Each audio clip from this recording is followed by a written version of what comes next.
আচ্ছা, নেক্সট হচ্ছে আমরা স্লাস্কি ইকুয়েশনটা এবার ফাইনালি আমরা পাবো। তো ইনকাম ইফেক্ট যেটা ছিল, ইনকাম ইফেক্টটা যদি বের করতে চাই, আমাদের সেই মাদার ইকুয়েশন যেটা DQ1 এর সেটা লিখলাম।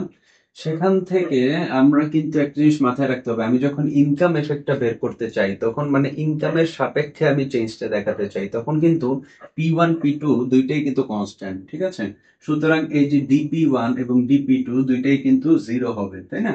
তো তাহলে এখানে এই দুইটা জিরো হয়ে গেলে এখান থেকে এটাও জিরো এটাও জিরো, বাকি থাকে মাইনাস ডিএম আর এটা বাকি থাকে।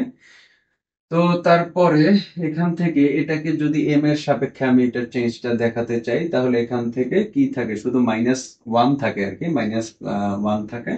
আর এই ভ্যালুটা থেকে যায়, এটাকে আমি 13 নম্বর ইকুয়েশন বলতে পারি। এবার এই 13 নম্বর ইকুয়েশনকে যদি আমি -Q1 দিয়ে মাল্টিপ্লাই করি, -Q1 দিয়ে মাল্টিপ্লাই করি, তাহলে কি আসে? তাহলে আমি এটাকে এভাবে লিখতে পারি, -Q1 ইন্টু এটা ইজ ইকুয়াল, এখানকার এই মাইনাস আর এই -Q1 এর মাইনাস মিলে প্লাস হয়ে যায়, সাথে হচ্ছে Q1টা থেকে যায়। হ্যাঁ, এভাবে হচ্ছে লিখতে পারি 14 নম্বর ইকুয়েশন। এবার আমরা যদি 10 নম্বর ইকুয়েশনের সাথে 12 এবং 14 নম্বর ইকুয়েশনের কম্বিনেশন ঘটাই, 12 নম্বর ইকুয়েশনটা আমি আসলে মানে ভুলে আমি মুছে ফেলছি। তো এদের যদি কম্বিনেশন ঘটাই, তাহলে আমরা দেখতে পাই যে এটা ইজ ইকুয়াল, আমরা লিখতে পারি এটা প্লাস এইটা, ঠিক আছে? কি লিখতে পারি? এটা প্লাস এটা লিখতে পারি। তো তো আলটিমেটলি এটা ইজ ইকুয়াল, মানে এই জিনিসটা কি ছিল, টোটাল যে চেঞ্জ প্রাইস এফেক্ট, এই জিনিসটা ছিল হচ্ছে আমার টোটাল প্রাইস এফেক্ট। এই জিনিসটা কি ছিল আমরা একটু আগে বের করেছি, এটা ছিল সাবস্টিটিউশন ইফেক্ট। আর এটা কি?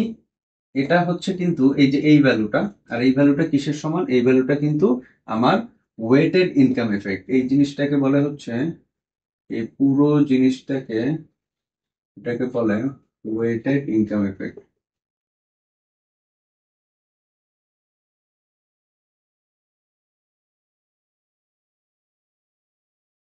তাহলে এটা হচ্ছে কি ওয়েটেড ইনকাম এফেক্ট। তো এই যে ইকুয়েশনটা ফাইনালি আমরা পেলাম, এটাই হচ্ছে আমাদের স্লাটস্কি ইকুয়েশন।